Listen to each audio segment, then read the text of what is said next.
Well, hello from the cellar. Day one of shelter in place in Ohio. About 30 minutes ago, it became the rule.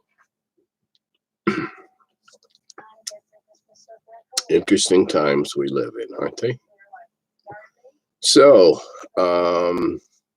because people seem to think I'm entertaining, I'm going to give you daily reports on shelter in place in Ohio in the curmudgeon cellar.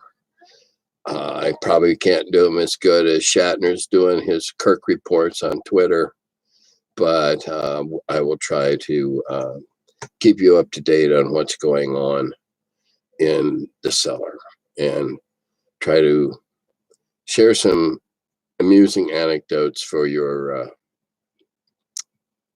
edification and time killing. Well, let's see.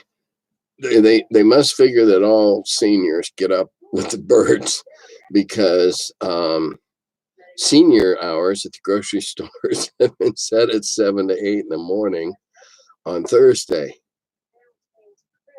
I'm usually not up before 9 or 9:30, except I guess I will be this Thursday. So we can go to Aldi and then we can go to Kroger and get another week's worth of food. It's going to be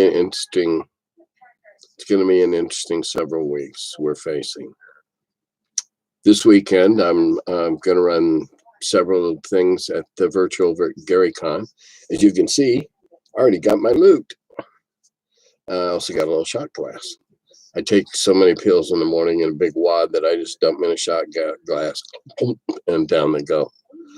So I got a new one.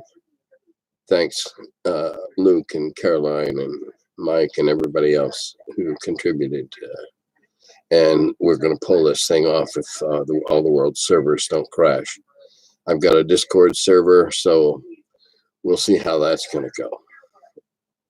Now, I don't intend for these to be long and involved. So several people said they wanted to hear tales of the old days, old adventures.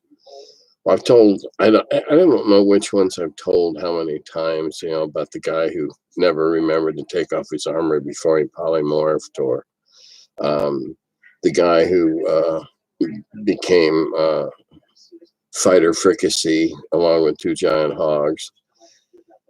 But I will tell you something about the early days of TSR.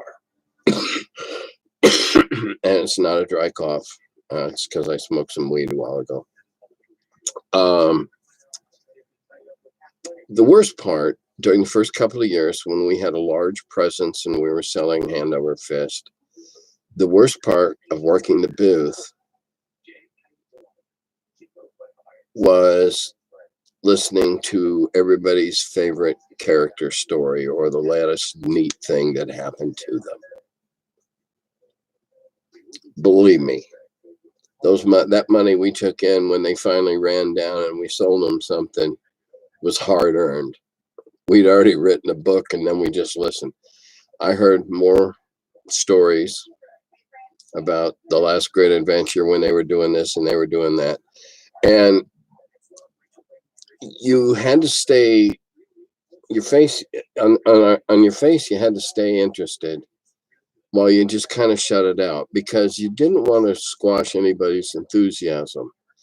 Not necessarily because you wanted to sell them what they came up to the booth for. And when I say came up to the booth, I mean, we had lines. If there was 4 of us working in the booth, we often had 4 lines going. And we tried to be as polite as possible and smile and listen, because we did not want to dampen their enthusiasm, their growing enthusiasm for this new thing that we were doing. So we suffered through the stories, all the bad decisions, all the good decisions, all the luck, all the bad luck. Believe me, we earned our money twice back in those days. But again, recognizing what it was their enthusiasm. It's just that, you could listen to 50 of them, and after a while, it took 50 more to hear to hear a new one. but that's the way it grew back those days. So play some games online. Wednesday night, and my buddies and I that usually play together on Wednesday night here in my basement are all going to play Scythe online on Steam together, which is a game we have played before in person and online. So we're going to see if we can't all get together on Wednesday night. I encourage you to do the same things. Find ways to play online, play against strangers, play against yourself, whatever. And for tonight, to end number one of the Tales from the Cellar, practice social distancing, cough into your sleeves, wash your hands, don't touch your face, and let's all get through this together. Dodata Govi.